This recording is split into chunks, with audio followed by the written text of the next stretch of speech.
so much stuff, just from a historic standpoint and being an activist. Talk a little bit about some of the stuff you did early on in your career as an activist and all of the great things that you did down in New Orleans. We've been fortunate enough to have international guests, people from all over the world that come to stay with us. They look at our website because. Hi, this is Ted Kelly with another Ted's Hospitality Minute. Hey, today I am extremely honored and we are blessed to have a great guest on. His name is Don Hubbard. He is the owner and operator, he and Sheila are the owners and operators of the Hubbard Mansion in beautiful New Orleans on the historic St. Charles Avenue. Mr. Hubbard, how are you today, sir? I'm doing fantabulously well this morning. I tell you, I'm so happy to be on your program. Hey, we are extremely honored to have you, sir. I've heard a lot about this. We are extremely honored to have you, and we are obviously excited about hearing more about the Hubbard Mansion. Before we do that, tell us a little bit about you and your background and how you got to the hospitality world. Well, I grew up in New Orleans, born and raised here. Uh, Wonderful, wonderful city, beautiful historic city. We're proud of it. And went to high school here in New Orleans. Got involved in everything you're supposed to get involved with. And and back in the day, I thought I could sing because everybody in my class could sing. I come out of a class where in my school, we had a little group called the Neville Brothers, Aaron Neville and Art Neville and the Neville Brothers, and we had the Dixie Cups singing, going to the chapel and you're going to get married. We all thought we could sing, and what can I say? I grew up here, got married, and uh, hey, here I am. I'm not that much to talk about. Maybe if you got a question. Well, I think there's a lot to talk about. I've seen some of the stuff you've been doing over your lifetime. You've done lots of great things, but tell us a little bit about the Hubbard Mansion. How did that come to be? Whose vision was it? Well, the Hubbard Mansion was not my idea. It was my deceased wife's idea. I made the mistake of asking her, "What would you like to do when you retire?" And she told me. I said, "Oh my goodness, we've never done anything like that, but let's give it a try." And as you know, if you're going to be in the hospitality business, everything is location, location, location. And the French Quarters was out because that would have been a little bit more too expensive for me, I thought. So we looked around as to where we should try to find a place. And the first place we tried to find was here on St. Charles Avenue. It was a house, but it didn't work out. So a couple of weeks later, I happened to be driving up St. Charles Avenue, and when I got in this block, there was a vacant lot with a little for sale sign on the lot. The only thing that was here behind the fence on that lot, which is a wrought iron fence, was a little bit of sign that said for sale and a smaller uh, numbers that said a phone number. So I got out of the car, and since I'm a praying guy, I opened the gate. I walked all the way to the back of the property. On the way back, I said a little prayer, and I took the sign and threw it in the trunk of my car. I arranged to buy the property, and then it took my wife maybe 2 years to design the interior of the house because she was quite meticulous about that. And in January of 2000, we opened. We opened the Hubbard Mansion Bed and Breakfast at 3535 St. Charles Avenue in New Orleans, Louisiana, on the historic St. Charles Avenue, and we have what we call a fantabulous, fantabulous home. And I have a fantabulous lady here I tell her every day, "Sheila, I'm the boss. Don't you ever forget that I'm the boss." And she says, I'll never forget it, but I'm in charge of the boss. So it works out fine. I'm the boss, but she's in charge. So, so it sounds like it's a magical day every day over at the Hubbard Mansion. Well, it is because we've been fortunate enough to have international guests, people from all over the world that come to stay with us. They look at our website because all of our rooms are furnished with period antique furniture. Uh, Most of our rooms, the furniture is either rosewood or mahogany, and it's all in the period of the time. We have a couple of 200-year-old beds, and what can I say? The rooms are named after the family. All of my children. We don't have any Mardi Gras rooms and things like that. Since we spent this money building this house, we said we were going to make sure that everything that was named in here was going to be after Hubbard. So here we go. We're ready to go, ready for you guys. And we have a little slogan that says, "It's festival time in New Orleans. Come on if you're coming, and if you're coming, come on." So, so talk a little bit about what's a typical day like for your guests at the Hubbard Mansion. You guys have, I'm assuming you guys have a uh, in-house chef there. You got activities, possibly. You're right on the St. Charles Avenue, so I know there's lots of options there. But talk a little bit about what's a typical day like for your guests there. Well, a typical day, the guests breakfast is from 8 until 9 in the morning, and we serve what we call a continental plus. The plus is whatever Sheila feels like fixing, and it can go from. I mean, it runs the gamut. I mean, she has a fantastic uh, array of things that she want to put out there on the table. Some of the. Can you believe that some of our guests from the East Coast never had grits? They don't know what a grits is. So Sheila will serve them grits and Creole hot sausage and sometimes shrimp and grits. And what can I say? I mean, I Yeah. can never know what she's going to prepare in the morning for the guests. And it's a wonderful time to be around the breakfast table because it's conversation time. Our guests are from across the Right. world, and usually the breakfast start off quiet until the guests get comfortable with one another, and then before you know it, I can't get them out of the dining room because now they're exchanging ideas and talking about where they're from, and it's a wonderful experience for us, and we enjoy having them here. Wow, that is awesome. And you guys have you have how many bedrooms? And I think you've got them special themes named after different folks. Talk a little bit about that. Well, we have five bedrooms in the main house.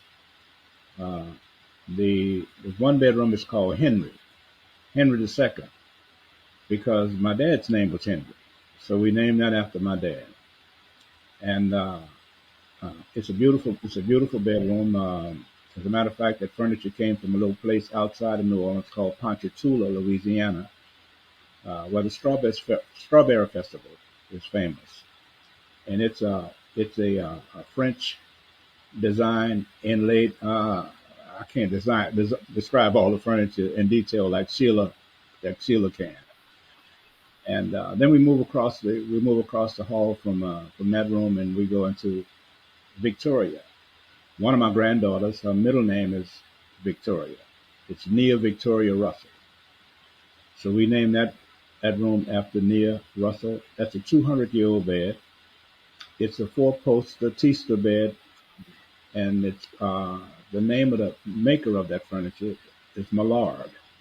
It's a Prudent Millard bed with a matching rosewood armoire, and all of the trimmings of that period is in that room. And there's a wonderful what they call a slipper couch that's in that room. In that period, there were couches where ladies sat just simply to put their slippers on. So, but we have all the trappings of what it takes to make that room comfortable. That room also adjoins to a little sitting room, which we call Henry. What do we call that one? Queendale sitting room. And that room attained because we have a lot of guests from Tulane University, Loyola University that bring their kids, and Dillard and Xavier University that come, and they bring their kids here to look at New Orleans, see what it's all about. And so the parents are in the main room, and then there's this parlor room. And the that room is named after a man named uh, Alexandria. There's a single bed in there in the Alexandria room. You move on to the next room, which is Queen Del. My mother-in-law's name was Delina, so that room is named after my mother-in-law, Delina. And that's another French furniture, authentic French, came from France. And we always laugh about that room because there's some things that the French did that was very different. So that room is a French room. And we move across the hall from there. There's another room. The other room is called Dookie. My children call my mother Mama Dookie. So the Dookie room has a half teaster bed. Uh, that bed was my grandmother's bed. It came from Bayou Lafourche, Louisiana. That bed is also over 200 years old with a matching armoire, and it's all mahogany furniture in that room. Then we move on to the other room that's called Brion. Brion is named after one of my granddaughters. Uh, that's another different design, and it's another king size room. You move from that room, and you go on to the dining room. The dining room has Sheila has all this fancy. What do you call all that, Sheila? Like fancy dining up on a dining room table. Old country roads dishes. Wow, I mean, she. What can I say? I'm the boss, but she's in charge. So it's laid out for there, and then and guess what? When you move upstairs, we have a lot of cocktail parties, fundraisers for folk who want to come. We can serve up to 55, maybe 60 people in our upstairs dining room, and we're right here on the avenue. The streetcar stops right in front of our door. We, Everybody brags about the streetcar on St. Charles Avenue. We won't let anybody call it a trolley. It's a streetcar. It's the longest operating streetcar in America, and it stops right outside the door. Here we are. If you go to the left of the Hubbard Mansion, that means you're going toward Canal Street, which is uh, the street that divides uptown from downtown, where Bourbon Street is. If you go out of the mansion and you go to the right, you go to where Tulane University, Loyola University, a half a dozen churches, two synagogues, right here on our street. And we have a lot of famous people in New Orleans. The Livingston family, for an example, that's the famous people here in New Orleans. There's a Livingston school here, and there was another famous guy, Livingston, who helped to save a lot of folks during hurricane, just pulling them out the water because I don't know if he was the captain of a boat or he just had a boat and he drove around the city. I say, once you ask me about New Orleans, I can't stop talking, man. I mean, everything is wonderful. I mean, we got all the food and the music you need here, and we don't take Yes. ourselves too serious, but we just try to do our darndest to entertain the world once you're here. Wow. Yeah. And you got a beautiful location. It sounds like that location is great for hosting all types of events, probably wedding parties and receptions and all types of social activities. And you're right on St. Charles. How about that? That is awesome. They call it the historic St. Charles Avenue. I was talking to a friend of mine the other day, and he asked me, he said, "Well, what does it take to rent a room?" Well, I had to straighten him out because we don't rent rooms at the Hubbard Mansion. We have house guests. You're the guest in our home. You may rent a room at some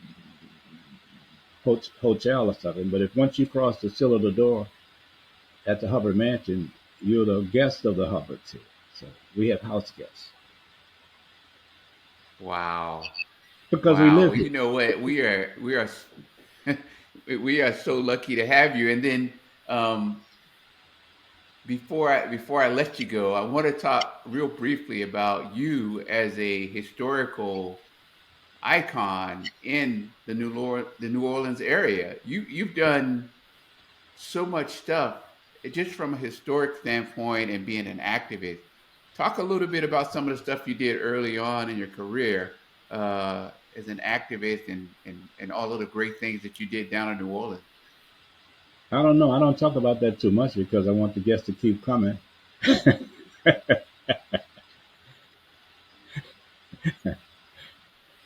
You know, early early on, I was a member of the Congress of Racial Equality, a member of CORE, and I did my contribution to the civil rights movement. I worked in Mississippi uh, with a dear friend of mine named James Chaney, uh, and I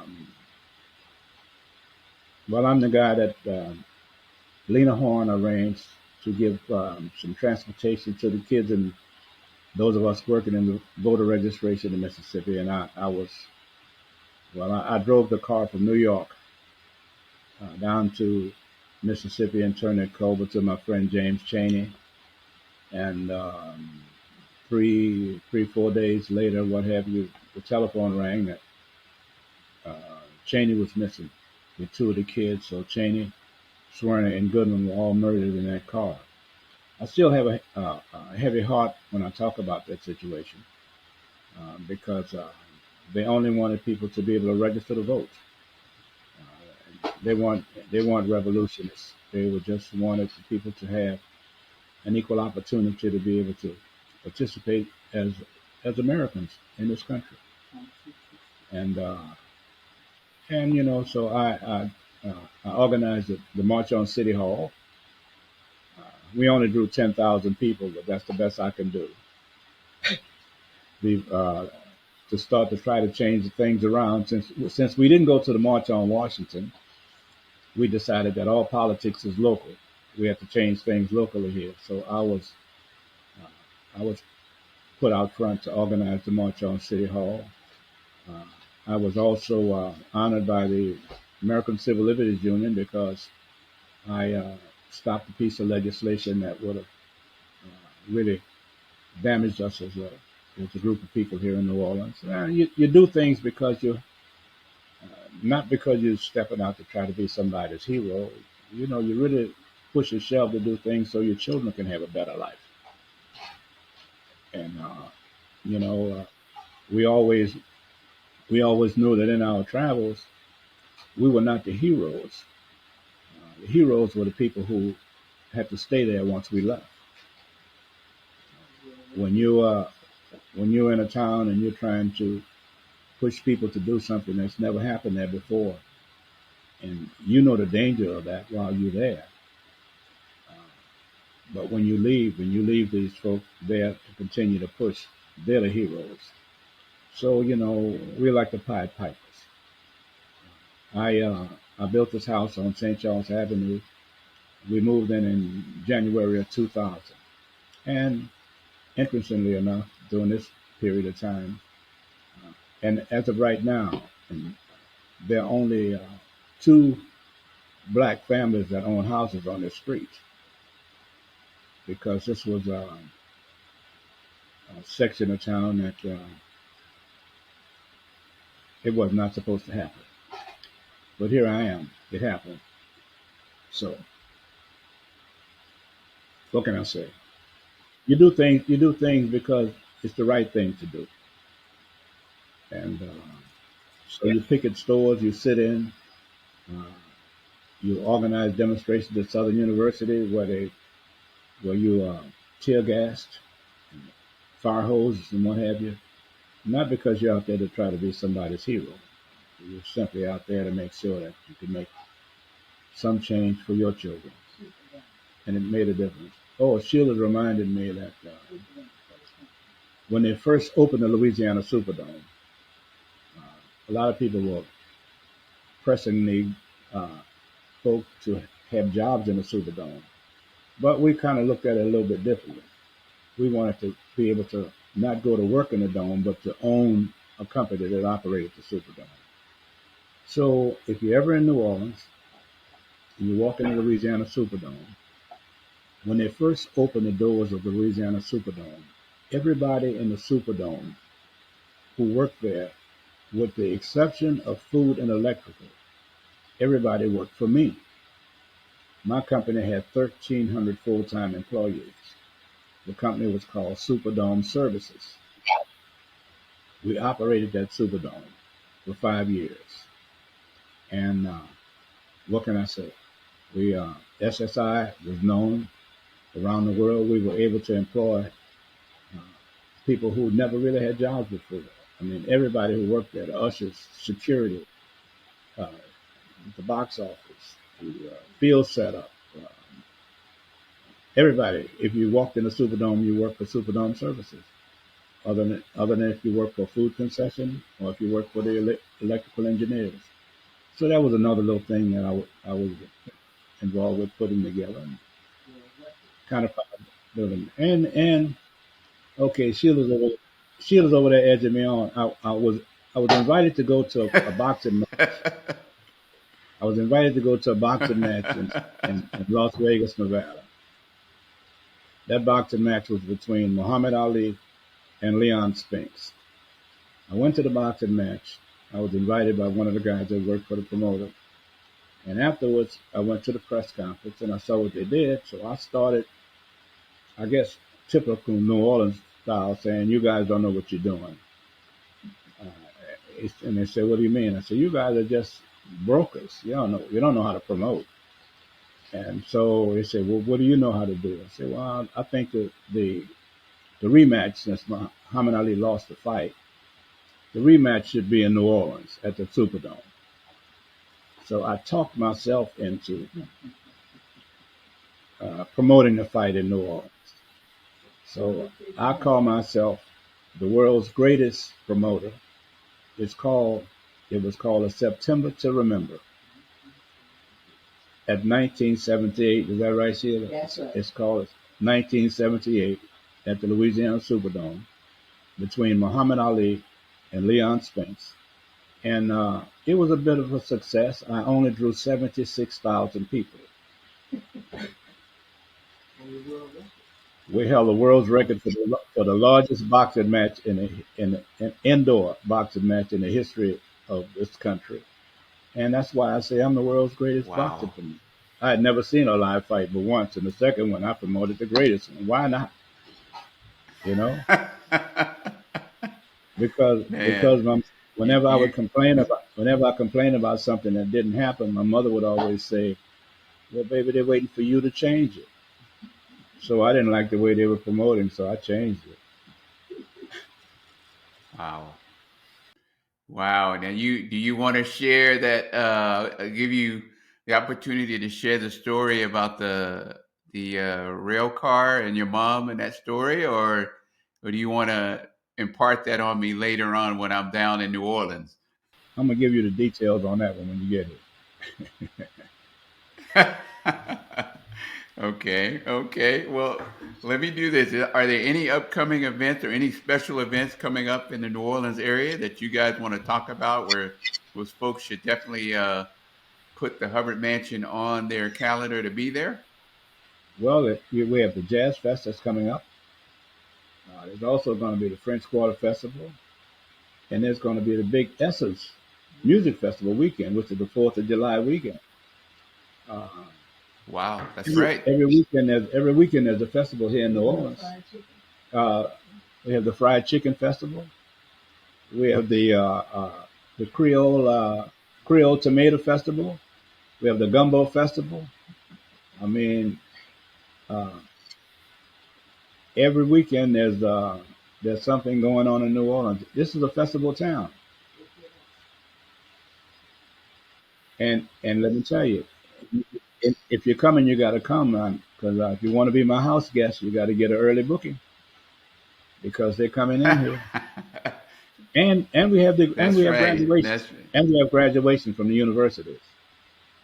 The people are coming in for yep. their kids are graduating from college, and they want to be here. They want to have a little cocktails or whatever here, and we're the place for them. So we do small events. Yeah. Yeah. We don't do events where they hang from the chandeliers. Uh, but we do small, quiet events in here. Okay. Well, awesome. Well, you know what? I am one of those graduation guests that's looking forward to spending time down at the Hubbard Mansion in late May. So I'm planning on picking up our conversation on the rocking chair on the front porch with you dropping more knowledge on me about all of the wonderful things that you've done and things about the Hubbard Mansion when I get down there. Well, let me say this. We always laugh when our guests say about the front porch. I was corrected when I moved here. I was told that it's not the porch. You will be sitting with me on the veranda. Okay. Hey, that's my bougie. That's my bougie. That's my bougie side. We'll sit on the veranda and and and we'll sip a little Kool Aid as we watch the streetcar pass and people that'll be Yes. Yes. moving up and down the avenue. And just Yes. remember, Yes. And looking it's forward to 35. It's 3535 St. Charles Avenue, and it's the Hubbard Mansion Bed and Breakfast. And you can find us on YouTube. Just go to Hubbard Mansion, New Orleans. We'll pop up, and you can see all of our rooms online. You can pick the room you want to stay in. All the rooms are online. There's a history of the house that's online, and here we are. We got a wide open book for you to take a look at. Yes, absolutely. And to all of our audience, make sure you go on YouTube and like and subscribe to the Hubbard Mansion. And also, we will post this video on LinkedIn as well and on our podcast on Spotify and Apple. So it'll be there so folks can find you there. And please check out the Hubbard Mansion. And hi, Miss Sheila. I see you back there. Hello, and thank you. I'm Yes. the boss. And, I'm the and boss. I'm, I'm in charge of the boss. That's I'm right. That's right. I think but we thank you guys so much for giving us a few minutes of your time today. We love the Hubbard Mansion. We look forward to seeing you guys soon. And we ask all of our audience and our viewers, please, if you're going to be in the New Orleans area, it's a must to stop by the Hubbard Mansion or stay at the Hubbard Mansion and say hello to these two icons, Mr. Hubbard and Miss Sheila, and they will take care of you for sure. This has been Come, another Ted's Hospitality Minute. Thank you thank you. guys for joining us. I'm sorry. Go, Miss Sheila. Come on if you're coming, and if you're coming, come on. This has been another Ted's Hospitality Minute. We thank you guys so much for joining us. We'll see you next time. Thank you. Thank Thank you. you. Thank you.